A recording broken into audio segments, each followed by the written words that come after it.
what we're really going to be talking about today is about the things in our lives that hold us back, the things in our past. But I want to first look at this image that we have on our screens here.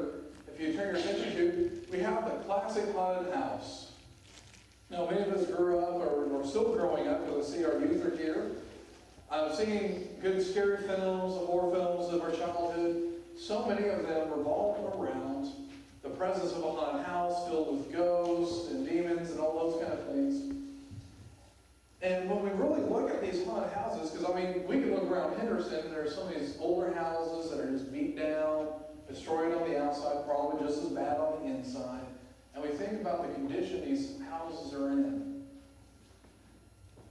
See, we can go out there and we can paint the outsides and make the outside look pretty, but the very essence of what the house is the inside. The infrastructure that's in it, and what makes it a home for people is the inside, not necessarily the outside. And we can't do much about the house if the insides are rotted, if they're left with decaying matter, or the walls are falling down. We have to go in and clean these things out so it can start anew and that house can become a home again.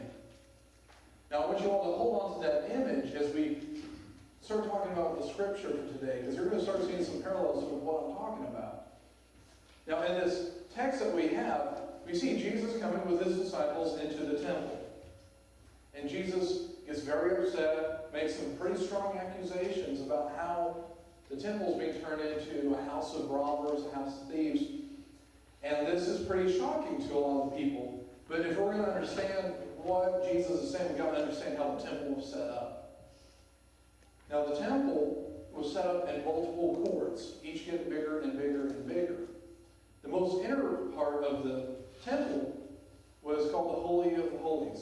This is the area where the big sacrifice was made once a year, where only the high priest and a few others can go inside and make the sacrifice. It's where the very presence of God lived. Originally, the Ark of the Covenant was in this area, which was the throne of God. But then you move out, and you have another courtyard that surrounds the Holy of Holies, and that's for the basic priests and the holy people that can go into that section. Then further out, the next courtyard we have is one for Jewish men that have been circumcised. Then after that, you have one for Jewish women. And then after that, you have what's known as the court of the Gentiles. Now this is where this story is taking place, is in the court of Gentiles.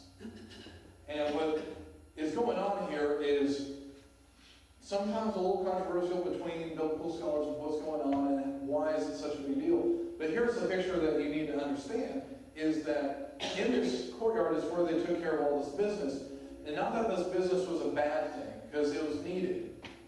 If you were coming to worship at the temple, you needed to exchange your money. So if you had a Roman coin with you and you wanted to give that to the temple, that would have been an unacceptable form of money because it had the image of the emperor on there. And the emperor was considered a god. So you'd be bringing an image of a false god into the temple, and that's definitely against the Ten Commandments in Jewish law. So they would exchange money there so people could give money to the temple to support its purposes. And that was a very legitimate use of it.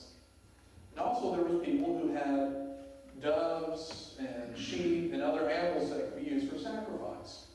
Because if you were traveling a great distance, you don't want to be bringing your animals with you because one, it slows you down.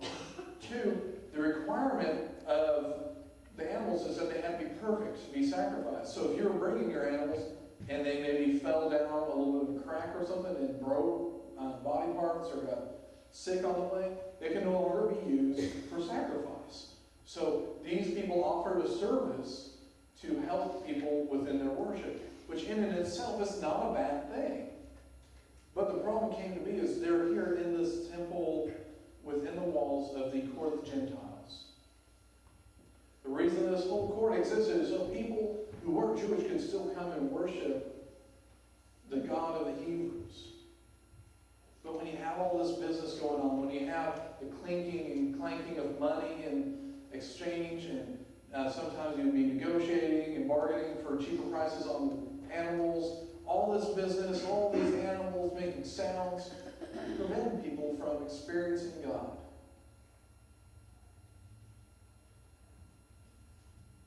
We have that in our own lives.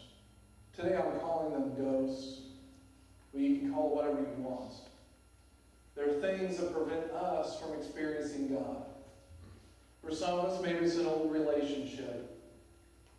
Maybe with someone that's in our past that we've been romantically involved with, maybe an ex-husband or a wife. Maybe we've lost someone that's important to us through a disease or an accident, and their memory haunts us and prevents us from moving forward. Maybe we've made some bad decisions, which I know most of us probably have made some stupid decisions in our lives, and sometimes those just hold on and don't let us have freedom. I bet we can pull everybody, you can think of about 110 different ways of how ghosts exist in our lives that haunt us, that haunt our past, and maybe even our present.